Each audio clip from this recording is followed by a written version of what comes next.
a key outcome of that collegiality that Margot talked about has been our health sector partnership here in Northern Colorado. And we've become an example across the country for ways to attack really big healthcare issues together versus in silos. And we have with us today Jonas McKinley to share a little bit of insight into the work of the partnership and where we're headed. Thanks so much for joining us, Jonas. Absolutely. Good morning, everyone. I am very excited to kind of give my annual update. Again, it was kind of a bummer not to give this last year, but yeah, the good news, and you've certainly heard from our various partners here. So obviously, everyone that just spoke is a big contributor to the health sector partnership and a big part of what we do. It's been a challenging year, and I certainly had some concerns that would be hard to keep the momentum that we've had as a sector partnership on our various efforts, with the fact that, you know, everybody on this call, for the most part, everybody joining today is probably challenged in some capacity by this pandemic. But what we've actually seen is we're kind of more important and more vital than ever because of some of the challenges we're all facing.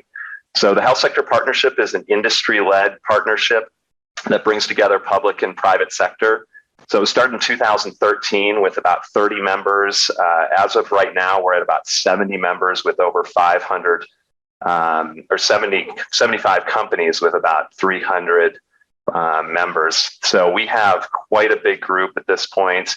When we first started, we made an effort to target things that would be relevant to the industry. So we have 4 key areas that we focused on. And I'm kind of sharing our website here because this is really the best place to go to get information about what we're doing. So the first thing that we talked about was outreach and education, that we need to get out in the community. So part of me doing this today is to spread that awareness. And we've had various education efforts over the years. The next thing, which has become a very big emphasis for us, is workforce. So our workforce team for healthcare is really focused on the pipeline. How do we get more people into healthcare, particularly at the local level here in Northern Colorado? So one of the things we've done is we've engaged with our primary education and our secondary education partners and said, how do we get more people interested in healthcare? How do we get more people to graduate with healthcare degrees that we actually need that will benefit our workforce here? So one of the things I've talked about in the past, and it's very appropriate heading into Halloween, is Getting Into the Guts. Is a program we do with high school and middle school students where we actually take them through hands-on experiences at healthcare facilities. Obviously with COVID, that's been a little bit limited, but we are expecting to have those events resume. And I believe there was one coming up either this week or next week. So we are starting to do those again in safe ways, and really excited to get people back into experience, you know, what it looks like to be in healthcare. That it's not all just nurses and doctors. There's lots of different careers and different ways to be in healthcare and have a great career. So really excited that that's taken off. Obviously, you know, you heard from our healthcare partners that workforce is challenged right now. It's very hard to get people, period, but particularly qualified people into positions that we need to fill as our systems are challenged and more patients are coming in. So I think the work that we're doing here is extremely important, and we've had a lot of great support from the partnership members, as well as from grant funders and different people that really want to tackle this issue. PASSAR is a very important thing. I won't get into details there, but one of the nice things, if there's any silver lining to the pandemic, is that a lot of the PASSAR requirements have been halted because there's a recognition that we just need to get people into facilities, and we can't wait for some of these checks that have been maybe a little bit cumbersome in the past. So PASSAR for now is kind of on hold, but it's something that we're still tracking and still trying to make improvements on. And then the final area is behavioral health. And if you were at our event a couple of years ago, this has been a big priority nationally and certainly in Northern Colorado. And this group is doing some really great work. Again, I'm not going to list all their accomplishments, but Some things that we have going on that I think are really exciting is we've put together a YouTube channel. I'm going to take us over there real quick. I'm not going to play the video. But we have over 20 videos now from membership, different members of the health sector partnership, talking about what it's like to be in behavioral health in Northern Colorado. So this is local people saying, here's what it looks like, and here's how you could potentially go down this career pathway. So again, going back to how do we get people into this, I think this YouTube channel is going to be a great resource, and I hope you'll check it out. We also have an event coming up. It's kind of the final thing I wanted to mention. It's going to be in March of 2022 at UNC. So it's a behavioral health career exploratory event. So we'll have that coming up, and we'll have more information coming out. If you're interested, nocohealthsector.org is our website. That's what I've been showing you through this presentation. So make sure to come and check us out, and we'd love to get you involved. You can reach out to anybody, although all the emails are on that website. So thanks for the time, and look forward to the rest of the event. Thank you so much for your time today, Jonas, in celebrating and showcasing the health sector partnership.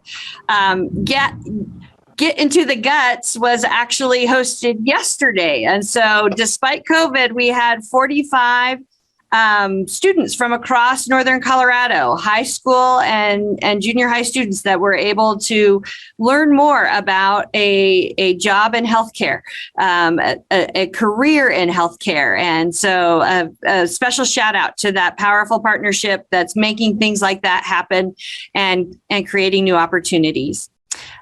We're going to transition now into a new topic, and that is talent. I'm pleased to introduce our next speaker. He'll manage this next section as we dive into talent, and that's Jacob Castillo. He's the director of the Larimer County Economic and Workforce Development Center here in Northern Colorado. Jacob serves as the director. He has nearly 2 decades of diverse experience in regional economic and workforce development. He's led the county's effort to align local workforce initiatives and economic development activities to support upward mobility, wealth generation, and economic inclusion. He's not just a government guy. Jacob has co-founded 2 business ventures, both with strong social and environmental commitment. And then he's not just a business guy and a government guy, but he's a super smart guy. Jacob carries around with him 3 undergraduate degrees in agricultural business, foreign language and literature, and economics. And he's also pursued double masters in global social and sustainable enterprise and agriculture and resource economics, all of that done at Colorado State. We're so fortunate to have Jacob leading much of this conversation when it comes to talent, when it comes to that connection between talent and economic development. And we're thrilled to have him here today to bring some insights to you. Welcome, Jacob. Thank you, Ann. That bio is a little bit embarrassing, but I appreciate you going through it nonetheless. First off, I do want to give a special thanks to Kevin, Margot, Craig, and Yvonne for your leadership during this really tough period. I can't applaud you enough. You are keeping people safe and keeping people alive in our community, and we are in your debt and express gratitude for your stalwart support of Northern Colorado. I can't imagine what it's been like. So thank you for some of the insights this morning. Also, a big thank you to the chambers, especially you, Ann, and the Fort Collins Chamber for bringing us together to have this important conversation. It's really valuable right now, especially. The 2 big themes that we heard this morning were collaboration. We know that this is a team effort, both addressing the issues related to COVID and also the issues related to workforce. I mean, that was a major theme that we heard about this morning.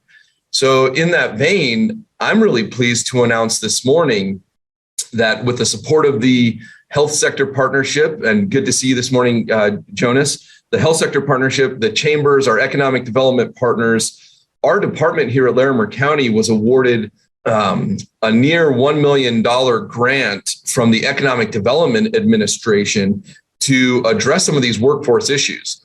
The one that I'd like to highlight this morning is this gives us an opportunity to hire an individual that will be funded for the next 3 years, whose sole purpose is to try to break the dam on the nursing shortage.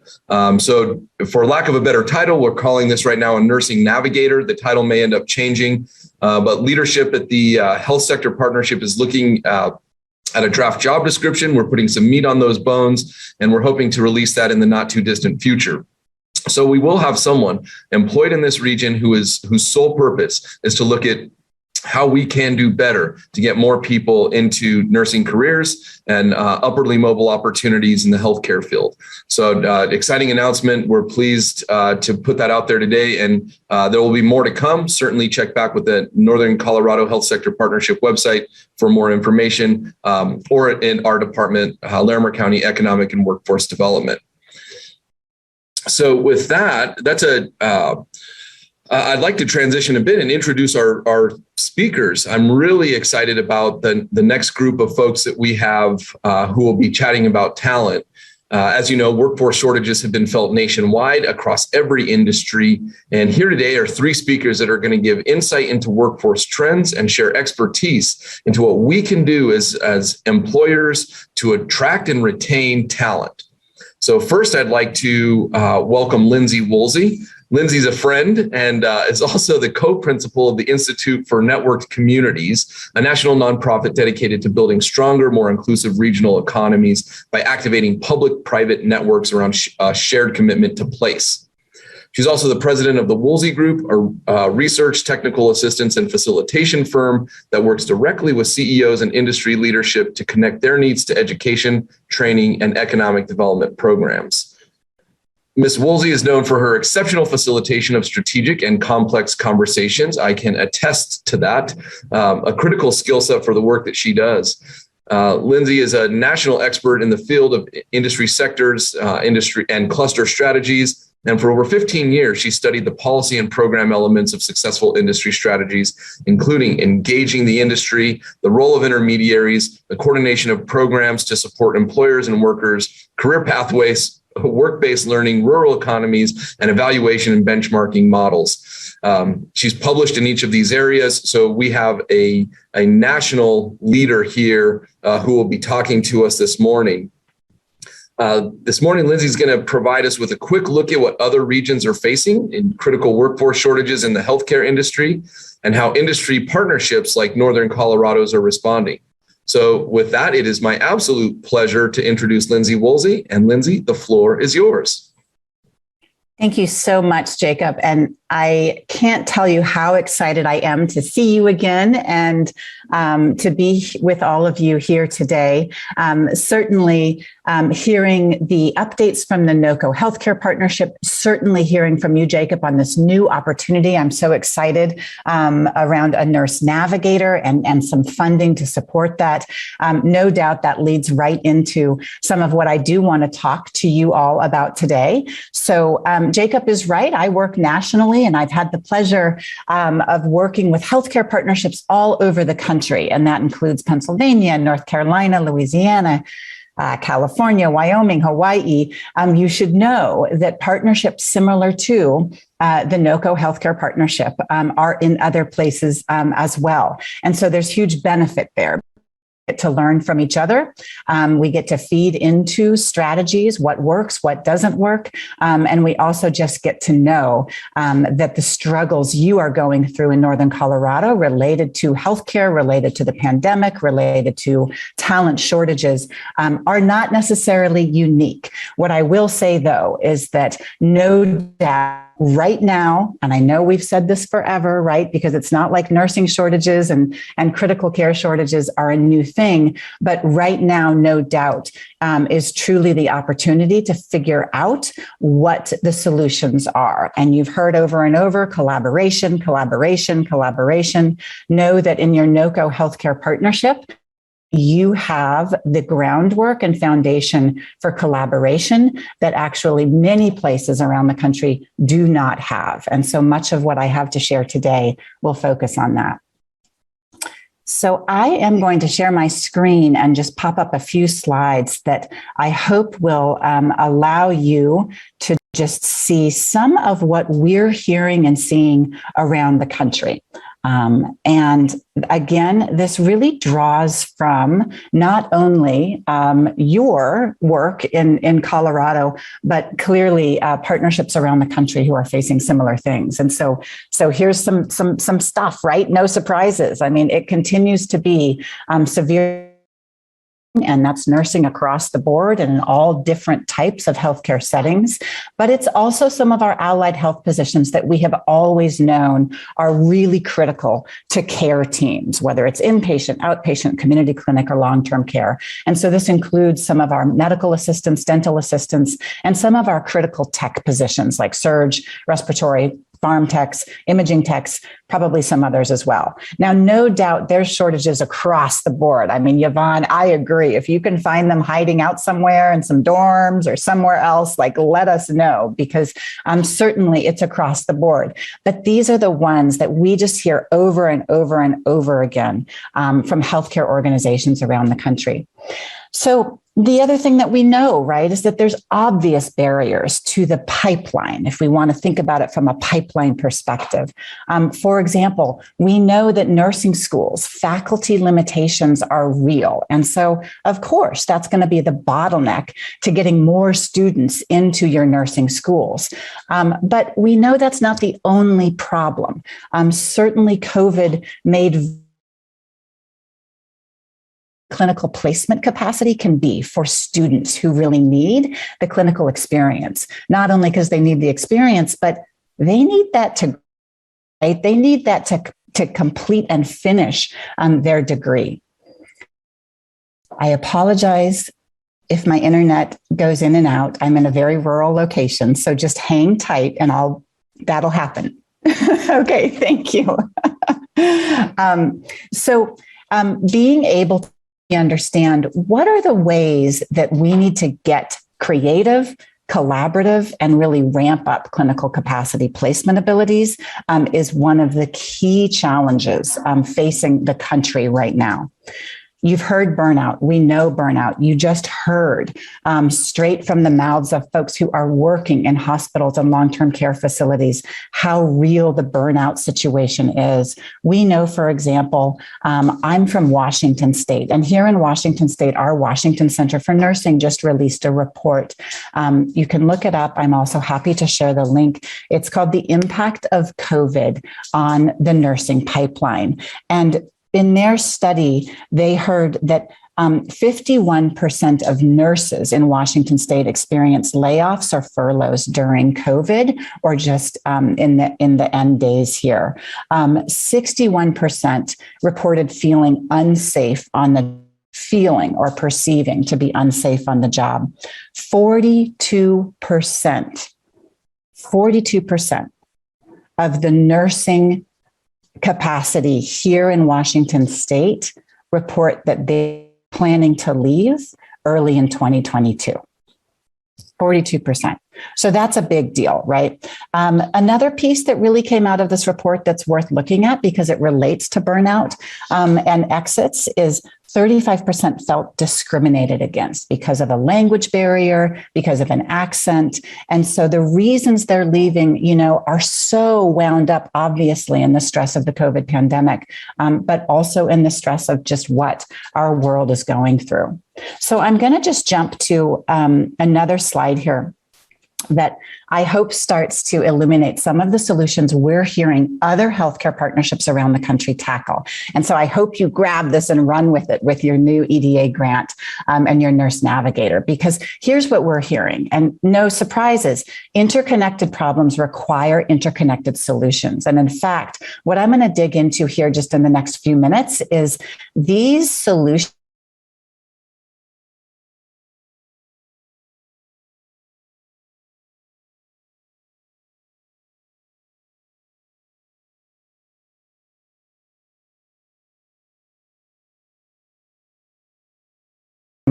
So if we just start with enrollment, it's one thing to get more faculty into nursing schools, right?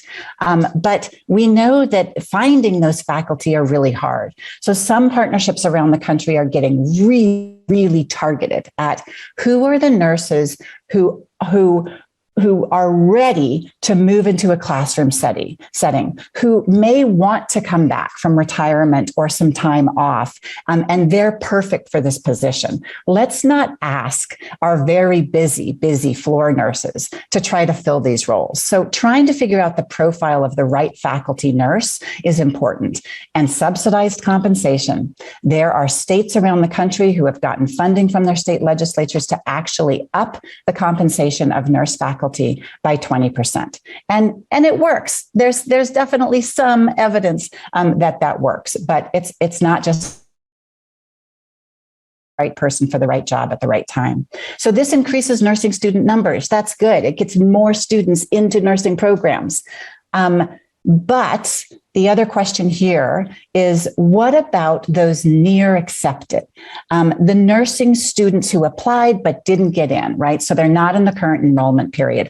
There's lots of them.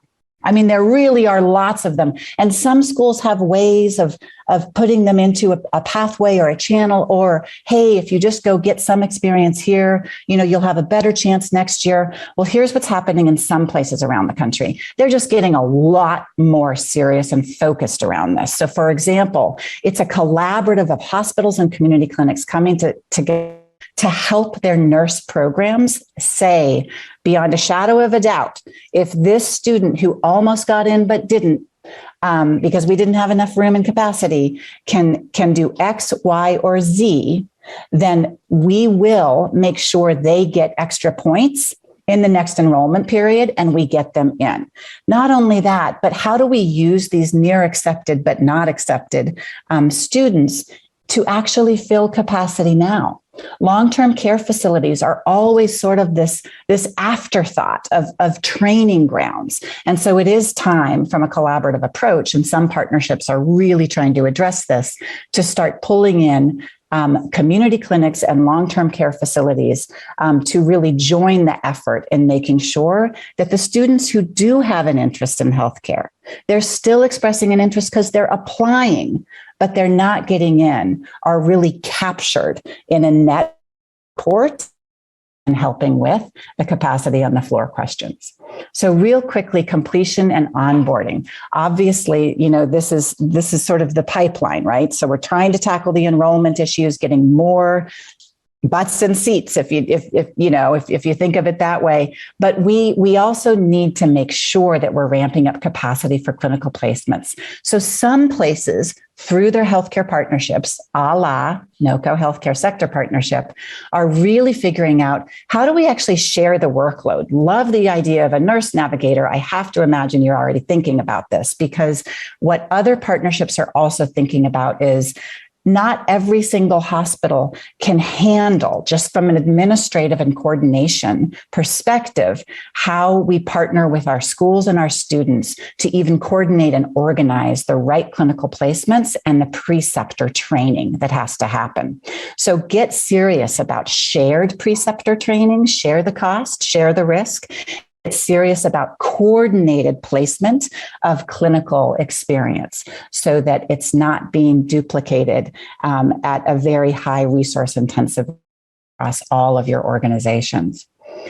Other states and partnerships are also getting a lot more serious about simulation equipment, and can nurse students get credit for simulation for experience requirements. Now, Colorado was a pioneer, by the way, in simulation equipment and simulation labs, but that was a long time ago. And so I think the question definitely has to be put back on the table. And this is what we're hearing in partnerships in other places around, how do we make sure we get the right equipment and we share equipment and staff. So the simulation equipment techs that actually have to make sure everything's running, for goodness sake, that's the perfect thing to share, right? How do we actually invest in a team of simulation equipment techs so that we're not, again, duplicating efforts? In some states, this also requires policy support for simulation credit, because you do have to get approval and you have to demonstrate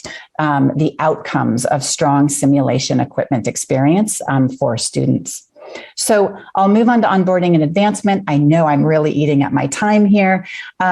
So piece that has been really surfaced by other partnerships around the country is it would be great to get more nursing students. It would be great to get more coordinated clinical placement and punch through those barriers. But we on the hospital side and we on the community clinic side, we also have trouble grabbing them and using them in an efficient onboarding way. And that's just because some of our onboarding strategies hit bottlenecks along the way.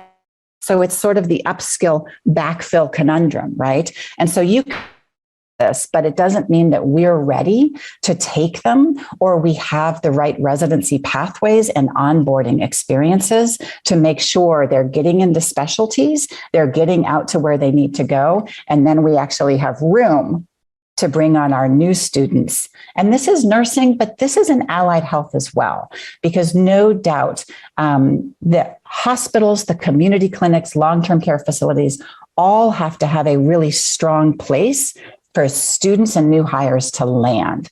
And so this certainly across the country is playing out for apprenticeships as well. Apprenticeships in allied health are becoming a norm in many, many places because it gets people in, it gets them onboarded, it gets them experience, they're getting paid. So this really, and I'll stop here and turn it back to you, Jacob, I think represents the bits and pieces we're seeing across the country, but somehow it has to be packaged again into the ecosystem of solutions that's really going to punch through some of these persistent workforce shortages that existed pre-pandemic, but obviously have been severely exacerbated by the pandemic. So I hope that helps. It's a pleasure to be with all of you. And Jacob, I'll turn it back to you. Thank you, Lindsay. We really appreciate the valuable information. I always love hearing from thought leaders like you with great ideas and strategies that we can borrow from. So we don't have to reinvent the wheel here in Northern Colorado. So thank you for your time and expertise this morning. Next on our agenda is Adam Crowe. Adam is the Economic Development Manager for Larimer County's Economic and Workforce Development Department. Adam is the rare Northern Colorado native. He's settled in Fort Collins, and in his time here, he received a BA in history and a master's degree in education from Colorado State University. Adam is passionate about building a community that fosters business growth and meaningful employment for its residents. Adam's really grateful to live in a community where so many other people share the same passions, which I think has been evidenced this morning. So Adam, as we start to recover from the pandemic, many workers are delaying their reentry into the workforce. Others are leaving jobs for new opportunities, and many are reevaluating their work-life balance. These shifts in behavior and work expectations have exacerbated the challenges of an already tight labor market and have highlighted the need to make recruiting practices as competitive as possible. So Adam is going to share some insights on the current job market, changing worker preferences, and how businesses and employers can recruit more candidates for open positions. So with that, I'd like to welcome my colleague, Adam Crowe. And Adam, the floor is yours. Thank you so much, Jacob. And thank you to the folks at the Chamber and the Health Sector Partnership for the invitation. It's always a pleasure to meet with you all, and I've been looking forward to this. So I'm going to go ahead and share my screen because I have some slides I want to make sure we get through today. Okay. And as far as, just get this in place. Okay. Thanks for bearing with me for this just a moment. Hopefully that shows up well with all of you. As far as our presentation here today, I want to make sure that we're hitting some key points, and initially just a quick overview of the job market so that we're all on the same page as to what we're seeing in Northern Colorado and really what some of the impacts are that are creating our current labor shortage and difficulty finding candidates. Then I really quickly want to jump into some things that you can be doing. And one of the places that we could all spend a little bit more time, and one of the things that we're seeing is a breakdown for a lot of the businesses we work with is our job postings. It's right at the beginning. People aren't applying for them. They're just looking over them and not showing much interest. So we want to spend some time there, most of our time, in fact, and then we'll talk a bit about talent pools and accessing, and understanding how they've changed, but also accessing new talent pools. And then the last bit, I'm not actually going to get to, but I built into the slides, and it's ways that we can help and some services that our organization, other workforce centers in Northern Colorado can assist with. But it's there in the slides. We encourage you to take a look at it after the day is done so that you can dig into those services and really choose what works best for you. But digging into this, the first thing that we want to talk about is job market. And the first piece of the job market that we need to address right off the bat is that our generational shifts in Northern Colorado and Colorado as a whole have been playing havoc on our available workforce for many, many years. And it's been exacerbated during COVID-19. So the point of this slide is that we're riding the tide of changing generations. We're seeing more baby boomers retire in higher numbers. We're also seeing that our workforce and our available candidates are younger. In large part because our generation that's after the baby boomers, Generation X, is smaller. So there's a lot more reliance in the workforce on our millennials. So moving along, just to look at some stats, and I know that these can be a bit different per part of the nation, but here in Colorado, we're actually recovering in our unemployment rate. So we're not quite back to that low 2% that we were seeing before, but we are back to a rate that nationally would be considered full employment. So in that between 4 and 5%. And this, coupled with the fact that people are rejoining the labor force, is good news in Northern Colorado. And you can see that post-pandemic, we are starting to get there. Now, we're not quite out of the pandemic yet, so we'll kind of see how we ride these waves. But the piece that's puzzling folks is this last bit. So even though there's people in the labor force, even though unemployment is dropping, we are still seeing that there are individuals that are choosing not to go to work. So when we think about employment, jobs equal people, and those people are not entering jobs and are not getting back to work at the same numbers. And it's a little different per community in Northern Colorado, but it is the case, and we're all feeling that. And of course, that's coupled with more retirements and changing demographics. So other things that we need to consider is, why are people not choosing to go back into the workforce? And we've covered a lot of them already today, but when you look at these choices as they start to scroll, what becomes very apparent is that people are making different choices, and they have the ability to make different choices. Some have a greater ability than others, but the pandemic has offered that to people, and so they are taking advantage of it. But what it means is that oftentimes people are thinking about leaving one type of work or one profession and moving into another profession.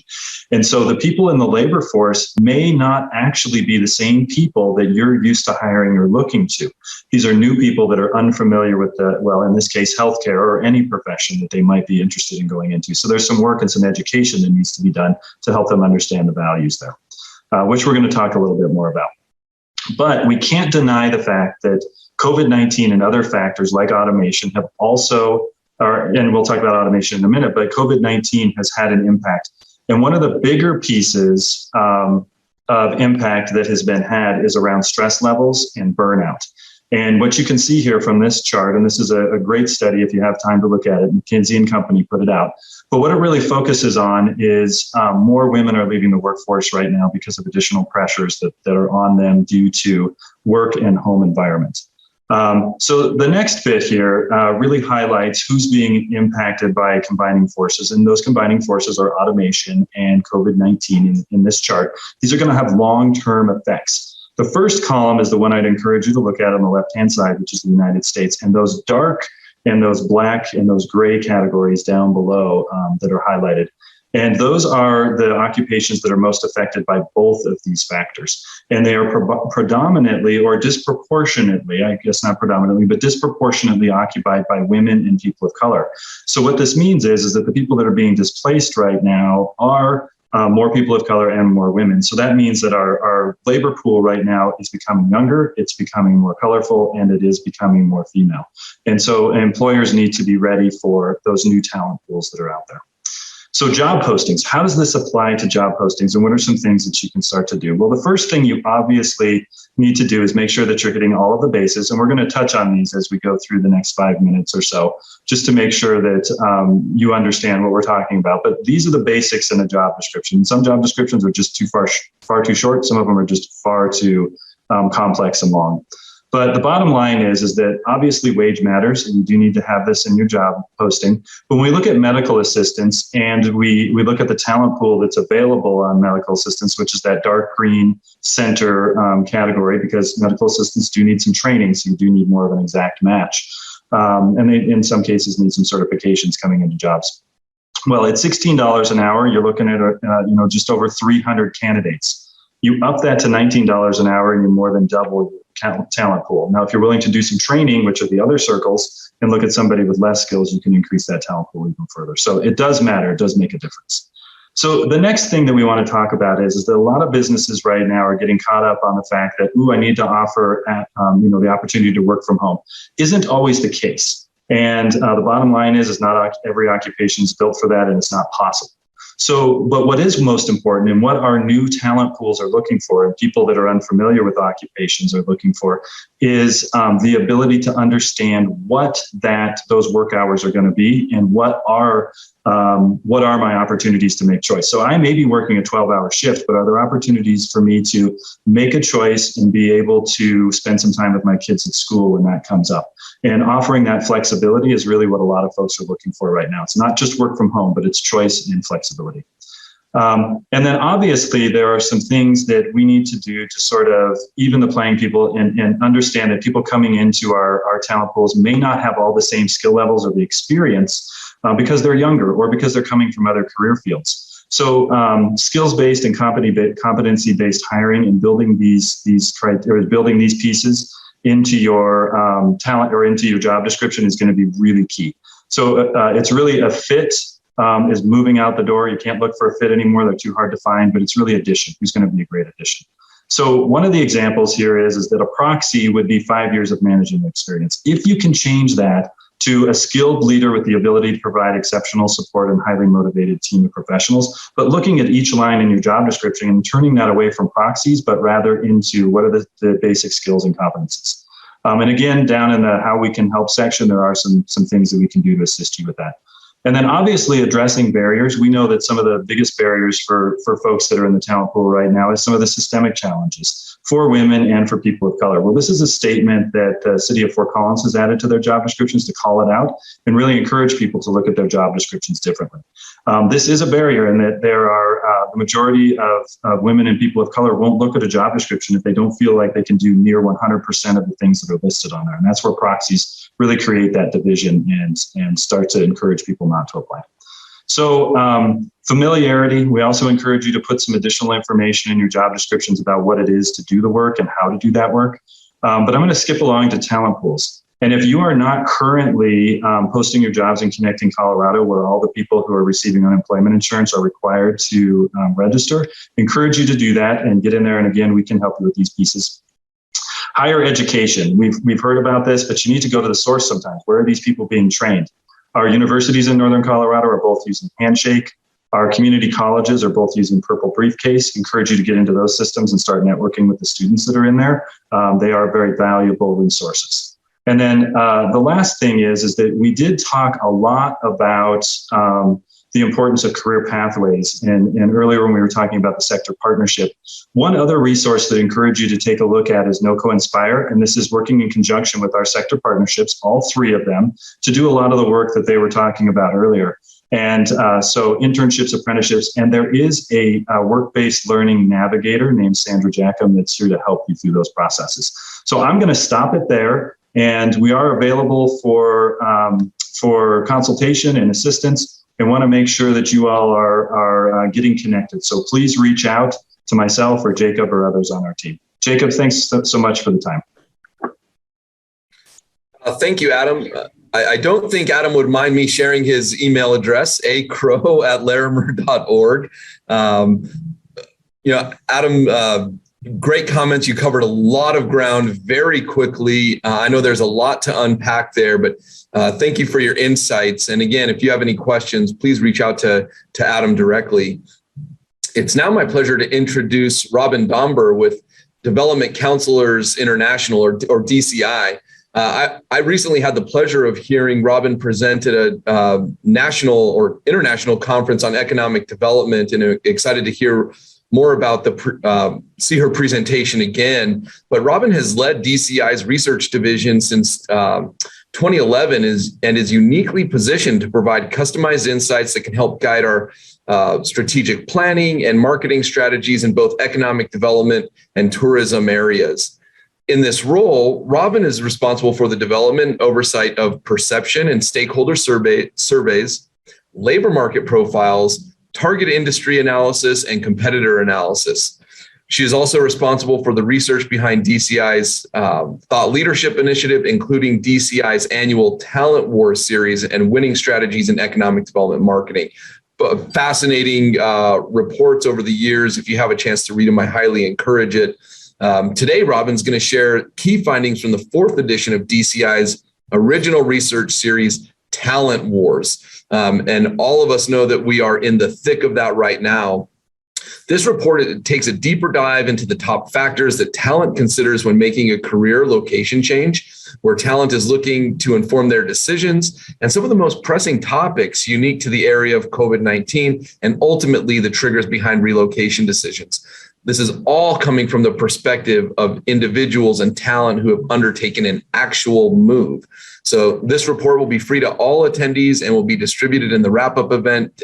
So keep your eyes open for that email, and it'll also be housed on the Chamber website. So with that, I am excited to hear this information again, be able to digest it. Everyone, please help me welcome Robin. Good morning. Thank you. Yours.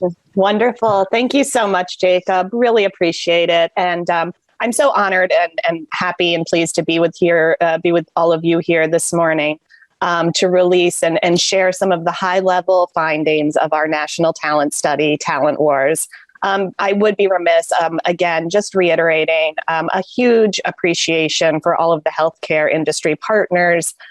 Your grace and dedication and hard work during this time it has not gone unnoticed, and just your dedication is unparalleled. So thank you so much for all you do. Just a bit about DCI.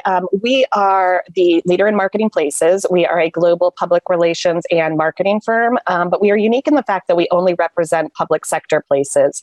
So again, on the economic development side, we are working with our client communities to attract corporate investment and increasingly talent, which is what I am here to speak with you all about today. Just a little history in terms of the research itself. Back in 2017, we began to hear from our clients that they were increasingly hearing from their community and corporate partners that there was that they were being looked to help them attract talent. So at that particular point in time, we undertook a national research study to better understand the path to purchase for relocating talent, and the Talent Wars series was begun.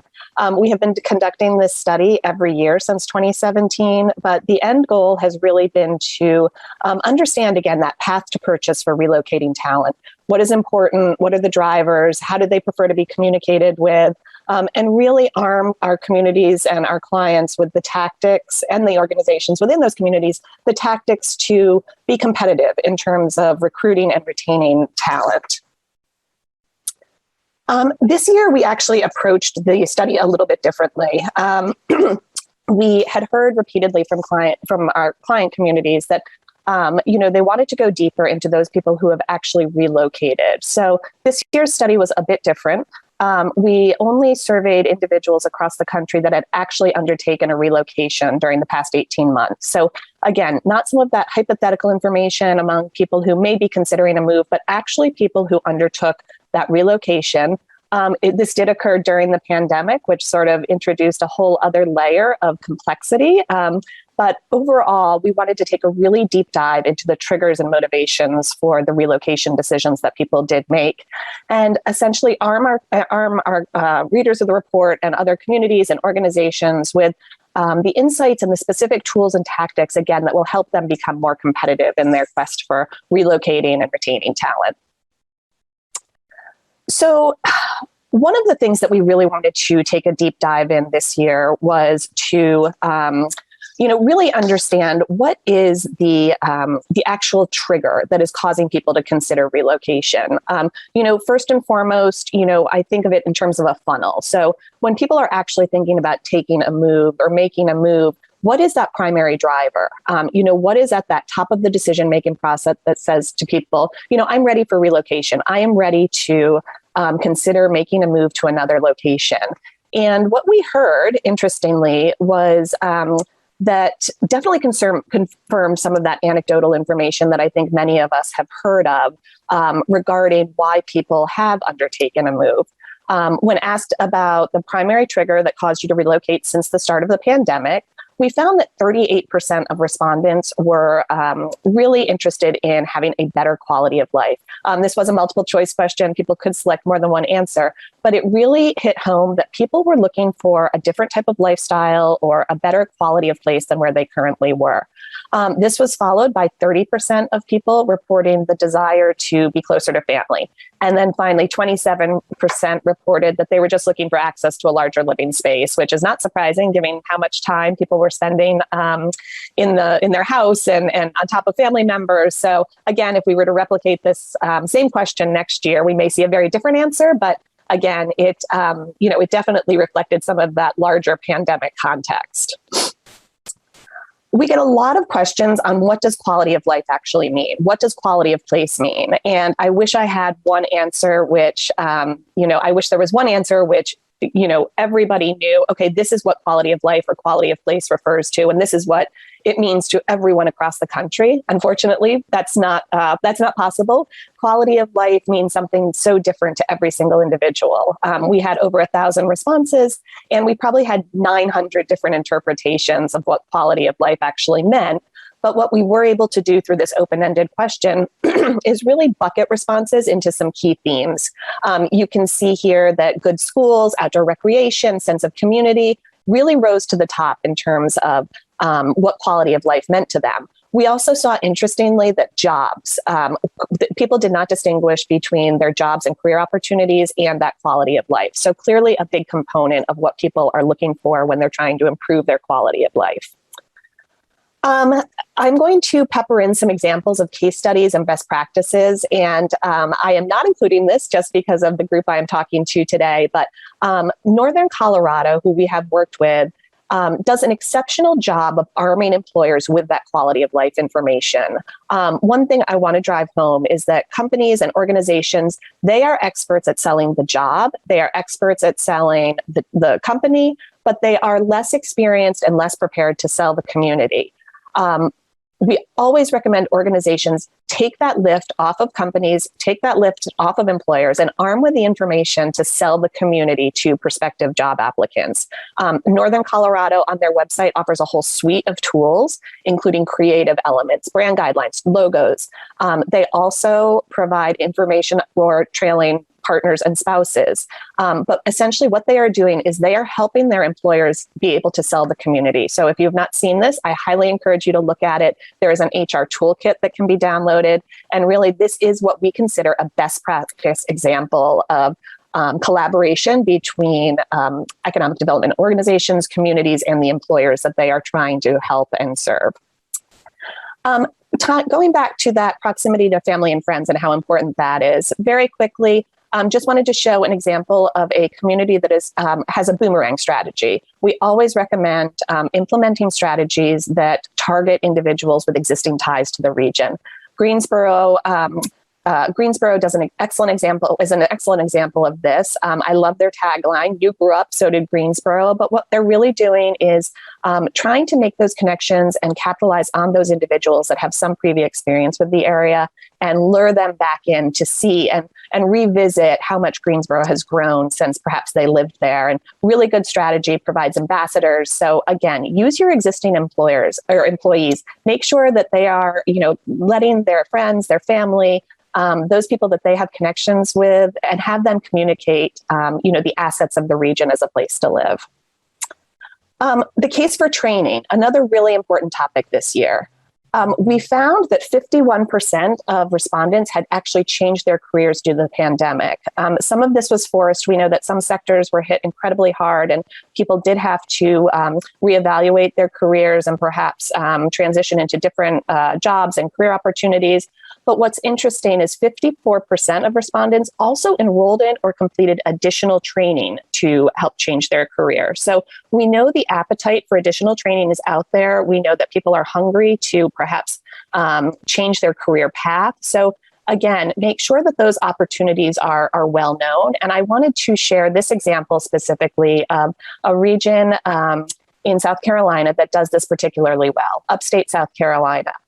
They, on their website, they have a whole suite of information on how to upskill and reskill. So for instance, you can drill down to specific occupations. In this particular case, I selected pharmacy technician. It will show you how much you can earn. It can show you the median salary. But more importantly, once someone decides that they want to take that next step in terms of upskilling and reskilling, they can actually find a training provider in their local area that will connect them to that training for that reskilling or upskilling. So really interesting. Encourage you to check this out, but a really great tool in terms of, again, taking that lift off of talent in terms of finding those reskilling and upskilling training resources.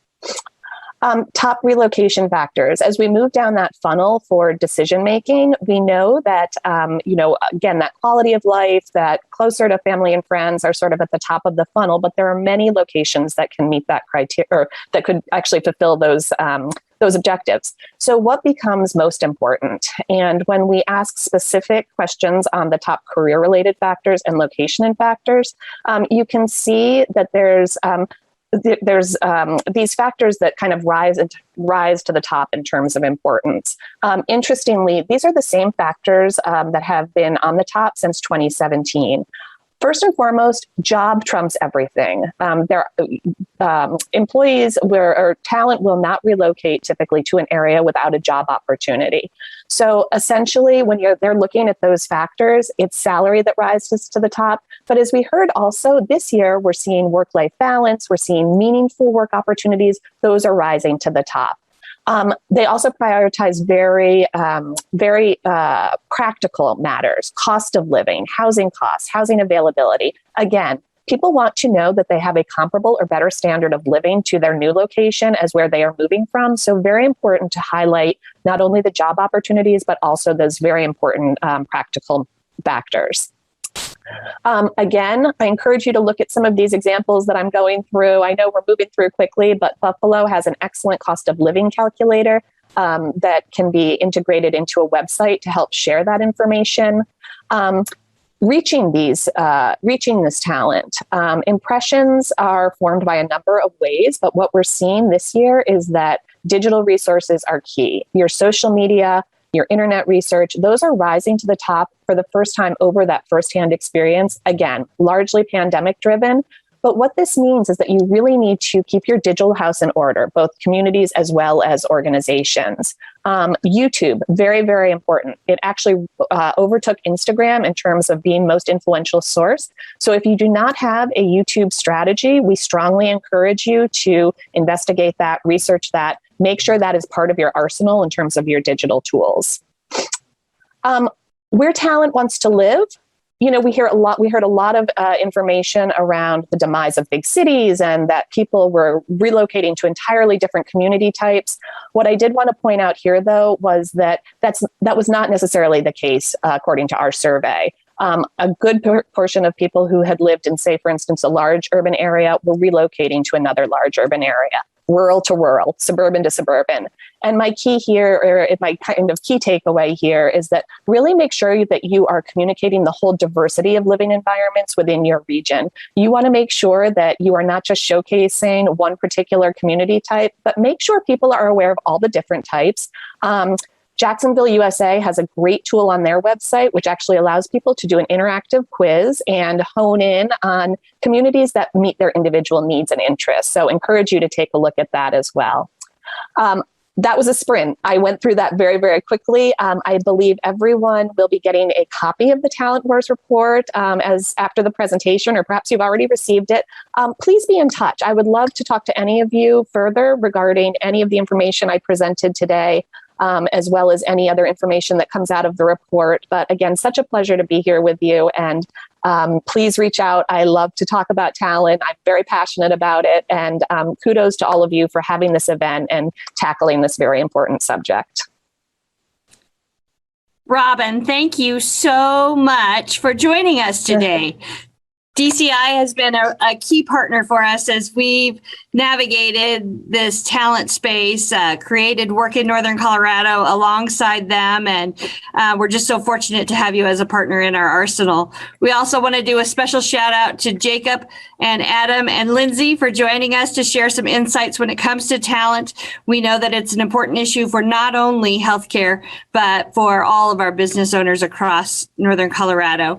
And again, as Robin said, you'll be receiving a copy of the Talent Wars. As your attendance here today, we're making that available to you. Great insights that can really move the dial when it comes to finding your next workforce. Before we jump into our next topic, we do want to say a very special shout out to Old Town Media. Old Town Media is one of our gold sponsors.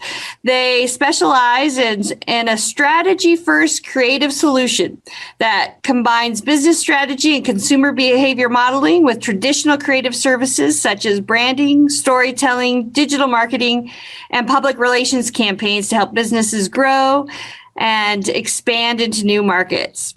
We couldn't, again, produce this event without the support of our gold sponsors like Old Town Media. Thank you, Miles, Val, and Carrie, for your support of this event.